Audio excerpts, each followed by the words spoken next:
Welcome to the Ford MacNichol home at the corner of Biddle and Vinewood Streets in Wyandotte, Michigan.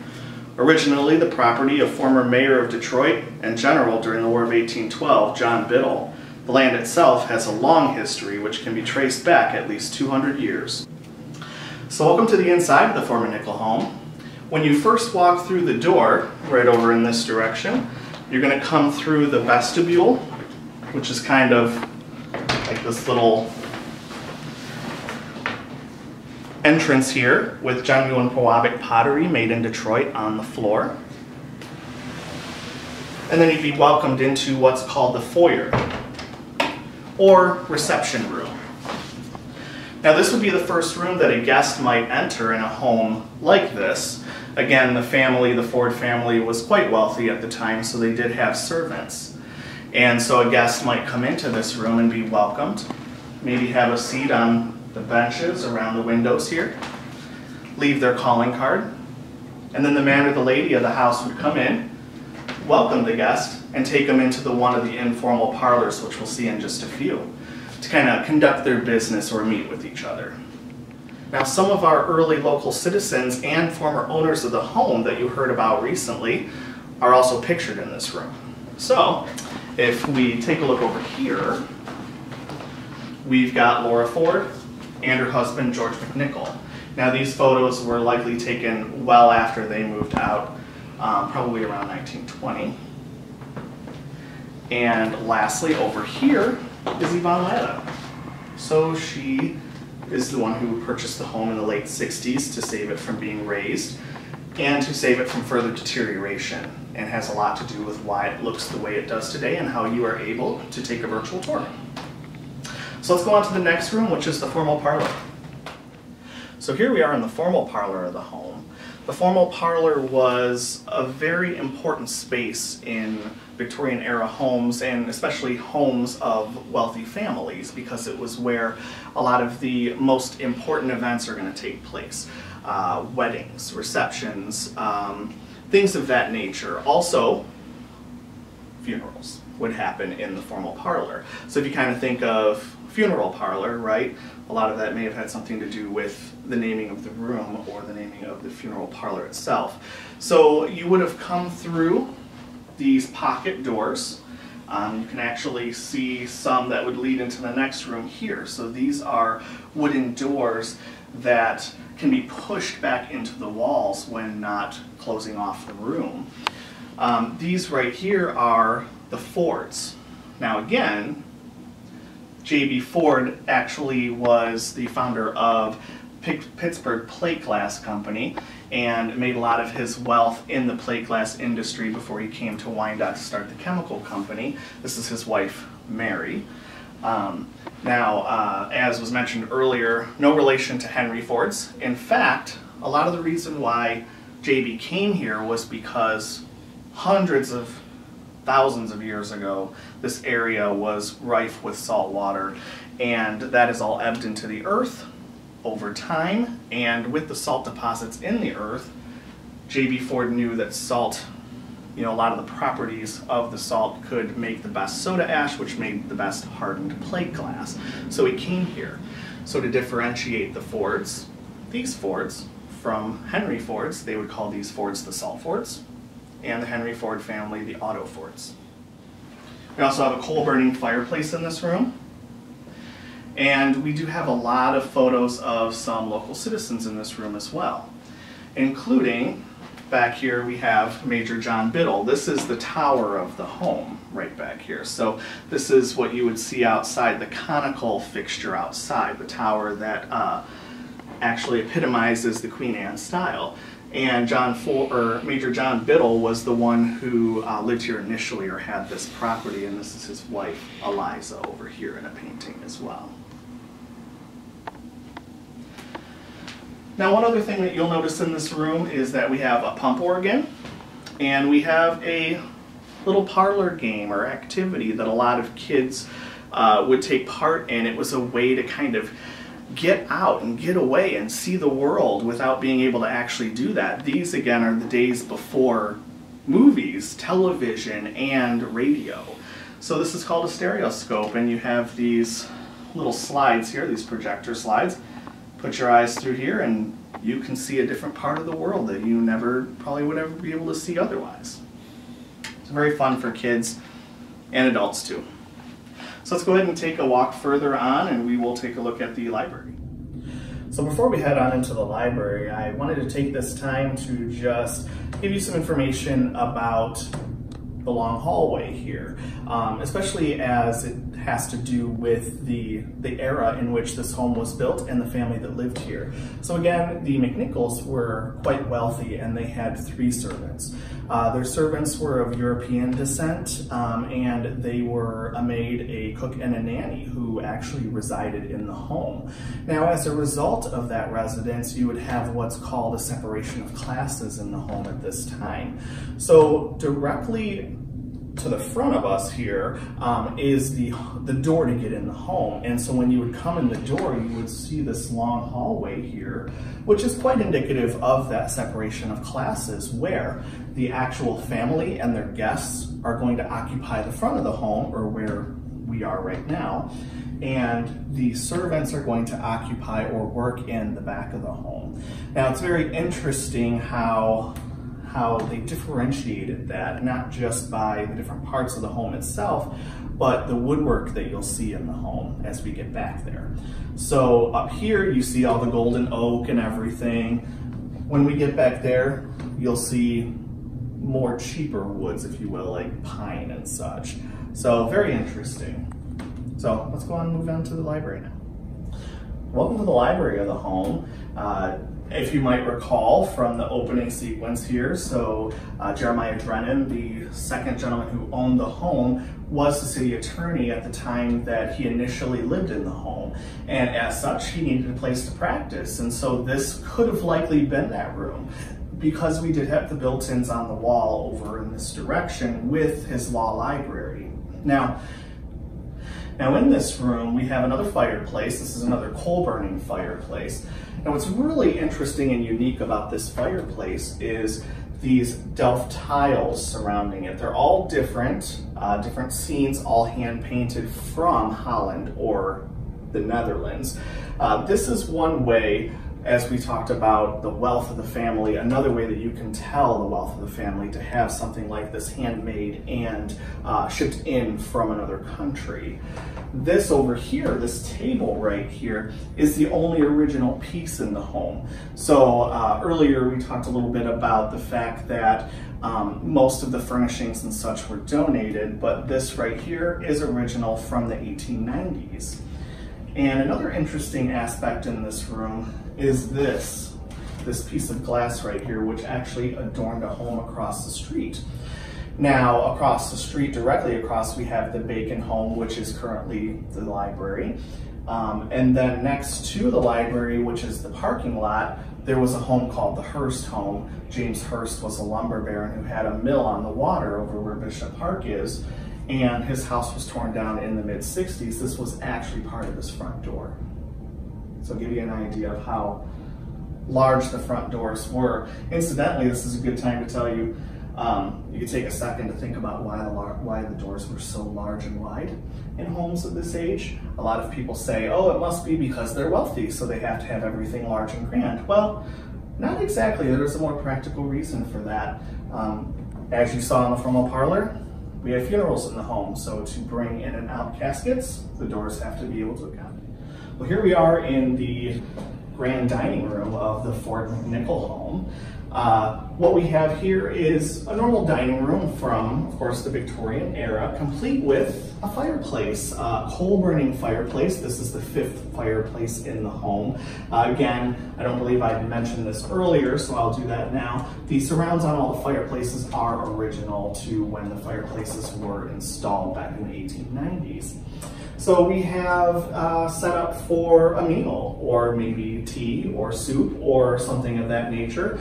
This beautiful cabinet that is filled with china from Limoges, France. So genuine Limoges china, which can also be seen over here. Now, Limoges china is quite high-end. This was actually donated by Eleanor Ford Torrey, who we just saw in the music room. We have this very grand mirror also. Now this mirror actually sat in the Bishop home. So if you recall from earlier when we were in the library, we talked about the Hearst home, which was directly next to the Bacon Library, which is currently a parking lot. Directly next to that on the corner, which is currently the Bishop Co-op building, stood the Bishop home. Now Jerome Bishop was, he had a fur company. He was a trader. He made fur coats and other items as well on the water down here where Bishop Park is named after him. And from the 30s till the time it was torn down in 1969, the building actually was Wyandotte City Hall. So this was actually a mirror that adorned that home.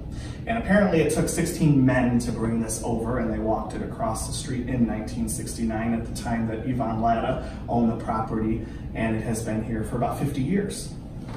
And another neat thing that we have here that is very indicative of the separation of classes is underneath the rug, there is a little button that the man of the house, which would normally be sitting at the head of the table here, would push with his foot.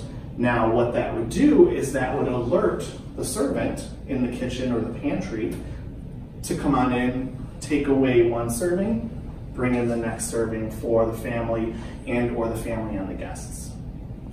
So the butler's pantry, which is actually through this door, it's right next to the dining room. It has a swinging door. So what's very interesting about that is that you can still see the beautiful golden oak throughout these rooms, the doors, which by the way, because I don't believe I mentioned it earlier, these were very common in the era. These were called Christian doors or cross doors because of the cross in the center of the doors. Okay, and so you see the oak here. And even in the butler's pantry, which is normally a servant's area, you would still have the oak. But the butler's pantry is kind of like a pass-through to the kitchen where we'll actually see that wood change. So go ahead and follow me and we'll go on in there next. Well, here we are in the kitchen of the Ford MacNichol home. And again, this would be the servant's area. So, as such, we have the changing of wood.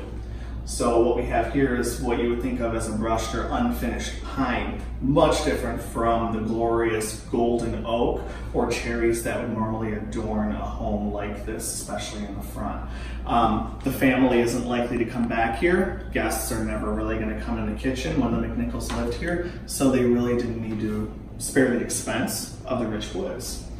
So the kitchen here is fine that they did have indoor plumbing. So as a result of that, they did actually have a sink fixture in the room over on the wall back in this direction. Currently we have a wash tub over there, which is really indicative of the Ford family or the MacNichol family. However, just about everything else similar to what would be in a room like this, including the stove with a lot of early implements of the time like a waffle maker, right? Bread maker, cornbread. This is an early toaster. Over here, we have a pie safe to keep your pies and pastries and such warm or to cool after being baked. This right here is your ice chest or early refrigerator. Now, having a refrigerator was certainly a luxury for a lot of early families in the earliest days of refrigeration. Refrigerators themselves aren't always extremely expensive. Some families did have outhouses or basements where they could store ice broken from the river right down across the street here during the winter. But if you didn't have that luxury, then you might have to have ice delivered, which is one of the biggest expenses for having a refrigerator or an ice box.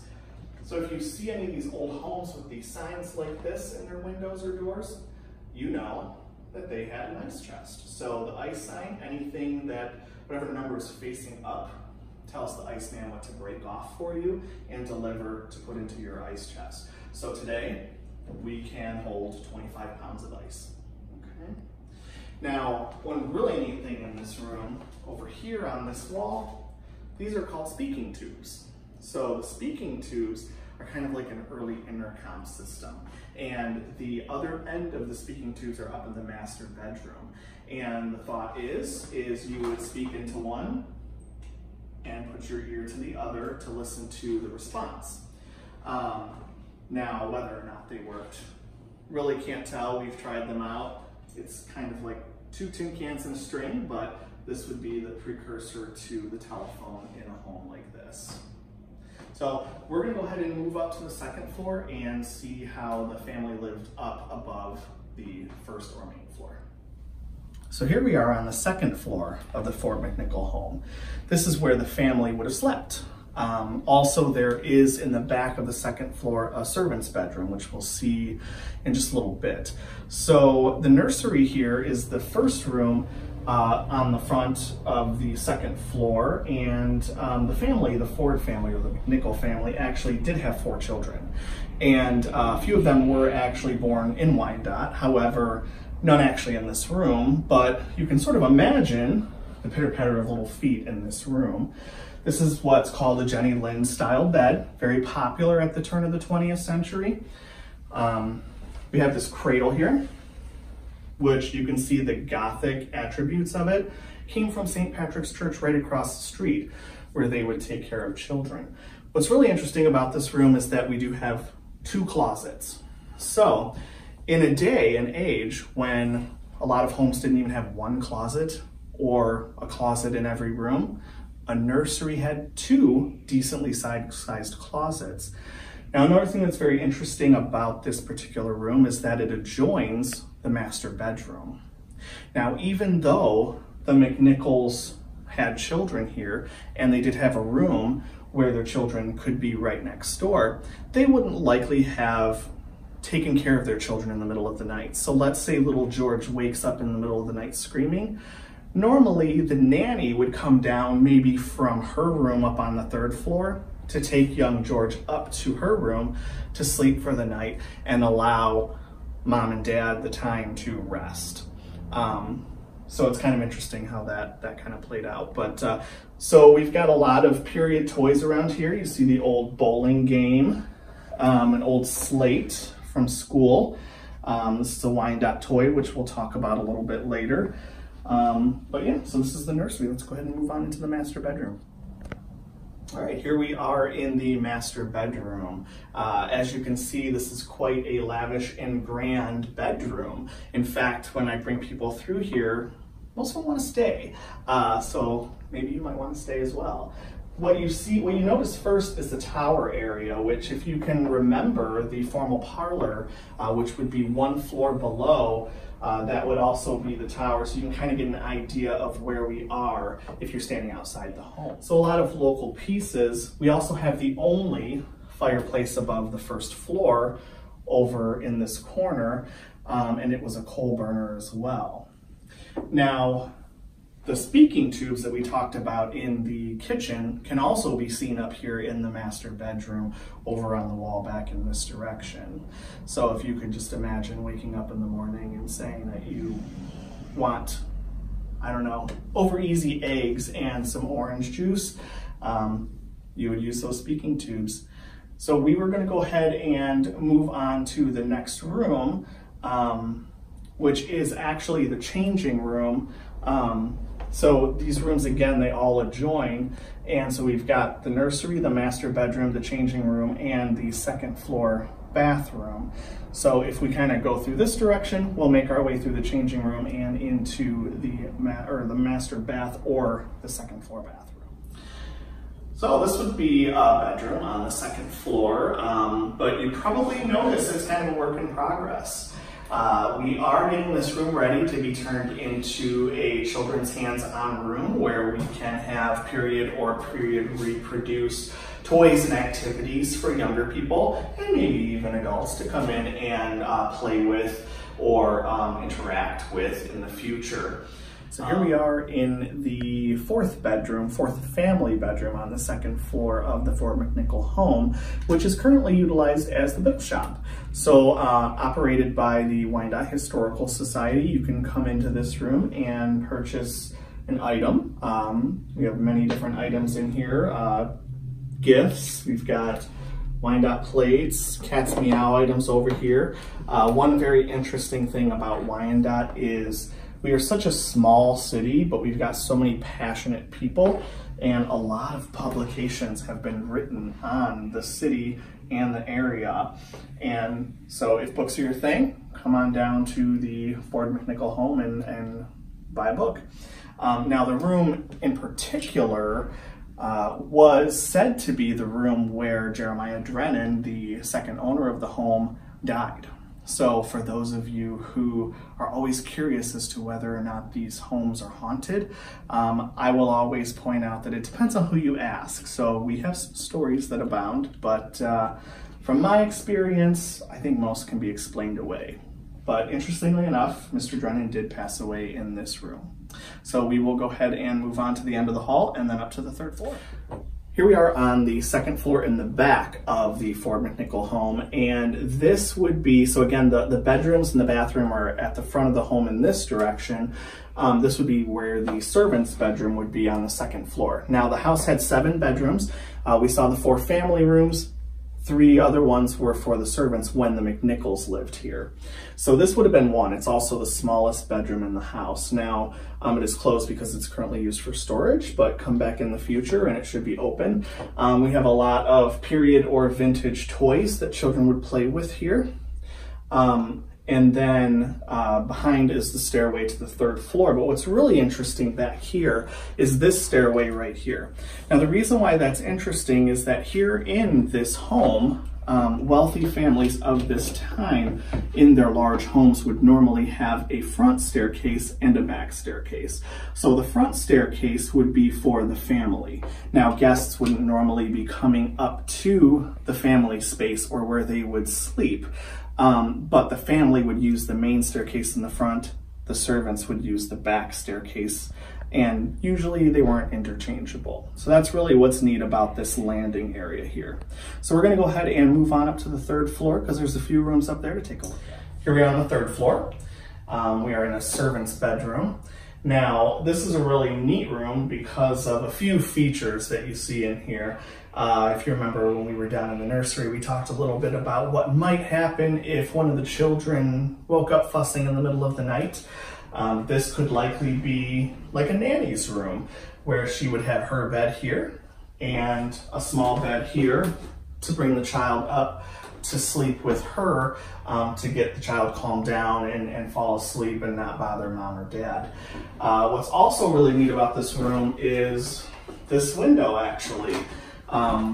Because I like to tell people, if you take a look out this window and you can just kind of think back to 100 years ago, I know you weren't there, but just kind of imagine if you take out Tim Hortons and the street and everything, almost everything that you see was here.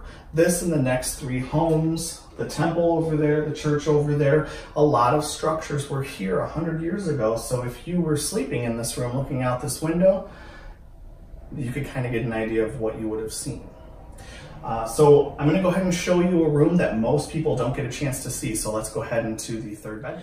This would be the third servant bedroom on the third floor of the home. Currently, it is actually a room where our period linens and fabrics and items of those type are stored behind acid-free cloth, in acid-free boxes. You can see how large this room would have been. Normally we do keep this room closed to visitors. Sometimes if the group is small or there's no one else in the museum, we might open it up, such as what we're doing today for you.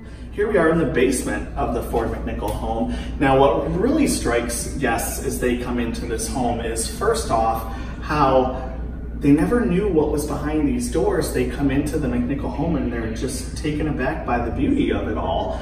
But when they get down here, it's so strikingly different because it's more museum-like, right? So what you would think of as the Henry Ford Museum or something like that, or a museum of that nature. This is essentially what's called a historic home museum, where it's decorated to appeal to a certain time.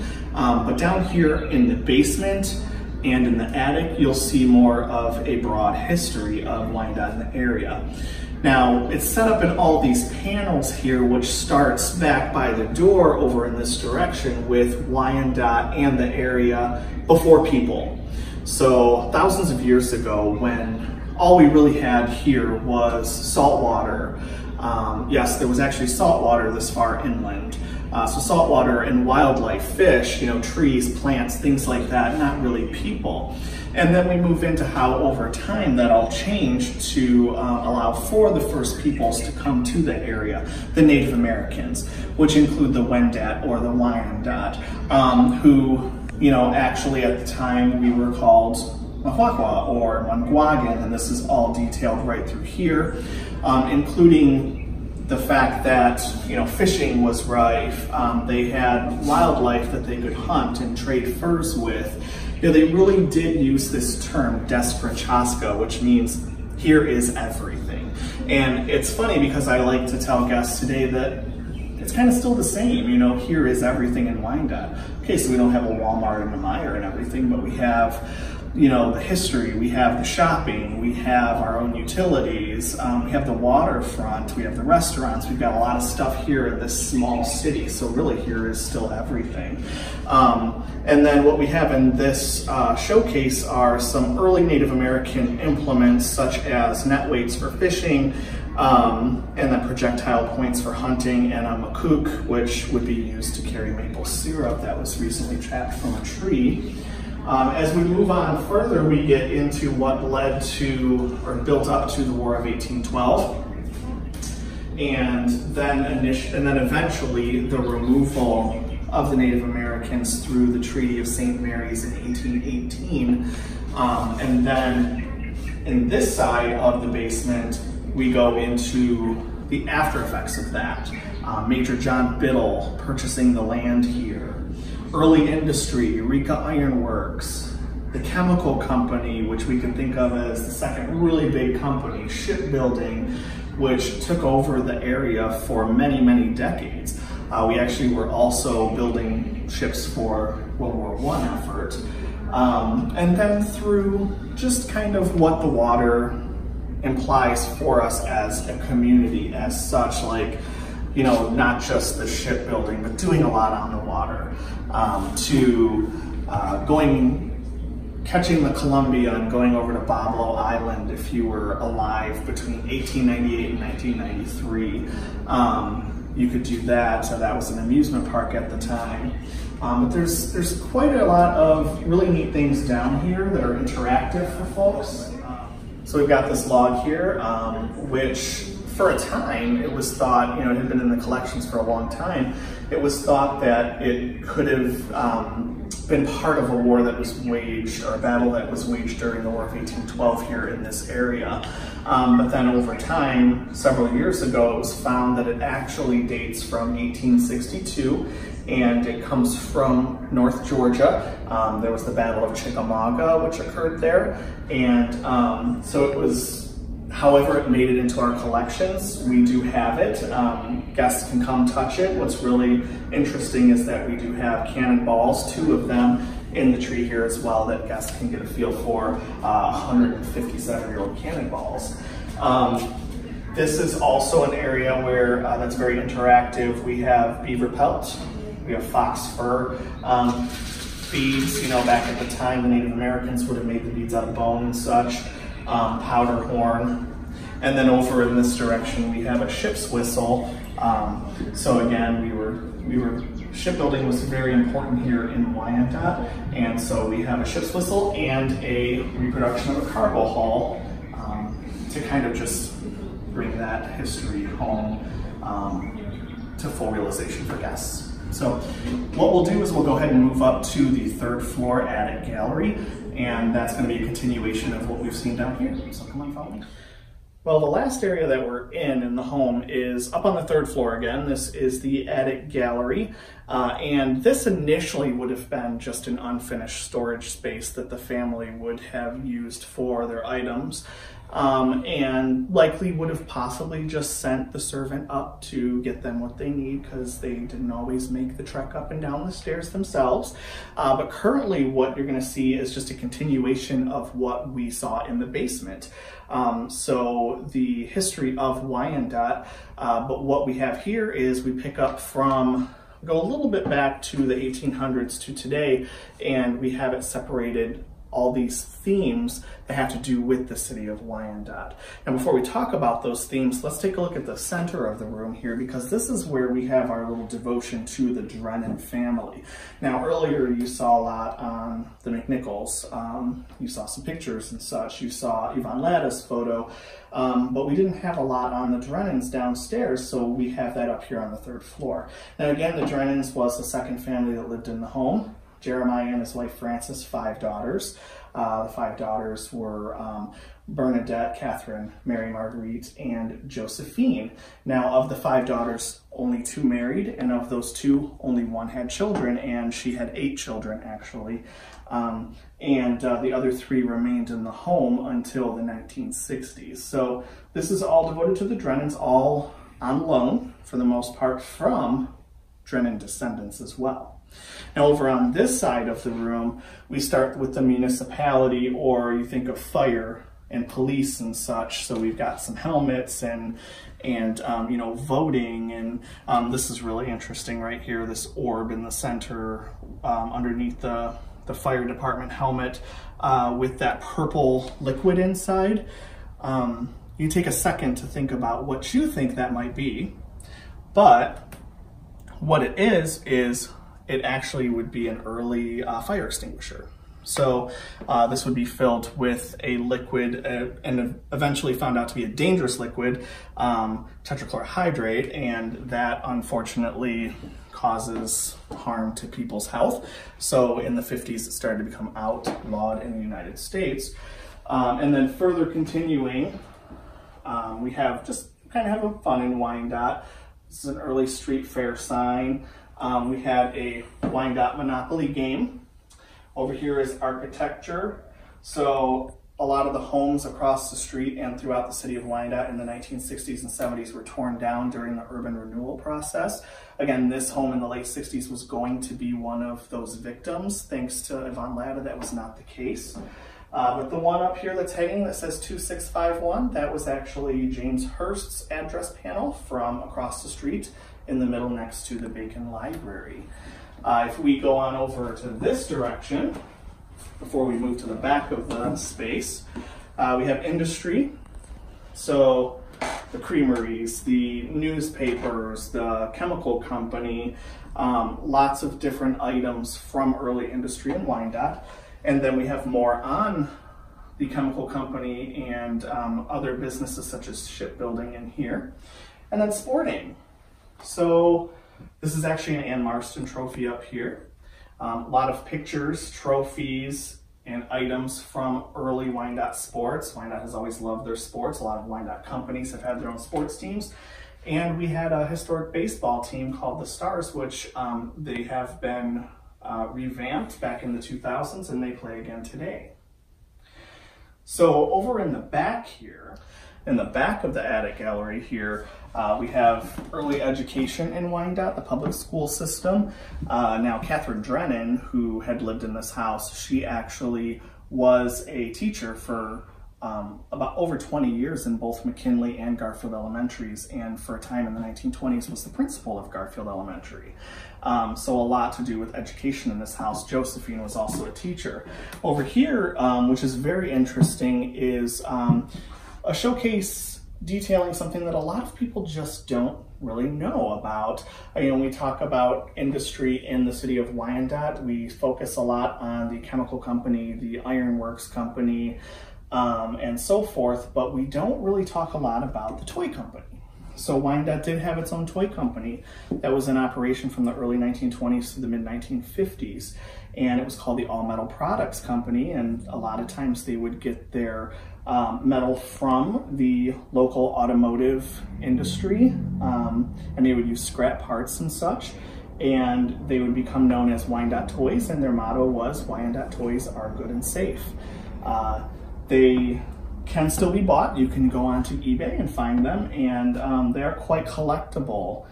So if you see any for cheap, I would say buy them up. The last part of the home to see is the 3rd floor tower area in the back. The last space that we're in the home is the tower area in the attic. So here we are above the parlor, above the master bedroom, at the very top of the home. If you look out the window, you can see the Bacon Library right across the street. Now, you can see the unfinished area here. You can see the wood. We have, if you look up, this beautiful conical tower area, the roof. And if you could just imagine, again, we talked about wealth of the family much earlier, but you can really see it up here, because what's really interesting is that there's many reasons that a home like this would be a home occupied by a wealthy family. And a lot of that had to do with the customization of everything that's inside the home. So in order to have these woods curved, the carpets curved, and especially the glass curved, you would have to have some money. Now, of course, this is a family that dealt in plate glass, so they probably didn't have to spend much on the glass, but a normal family would have to spend a great deal of money to have this type of curved glass installed into their home. This over here is a dollhouse that is actually a Queen Anne. So it's not this particular home. This is, though, a Queen Anne style home, which you can see again from the tower. And this house would have a double balcony and a widow's walk on the top of the home as well. So that's the Ford MacNichol home. I want to thank you for taking the time to come and visit with me, and hopefully you'll get a chance to come in person and we can meet and chat, and you can tell me what you learned and ask as many questions as you'd like.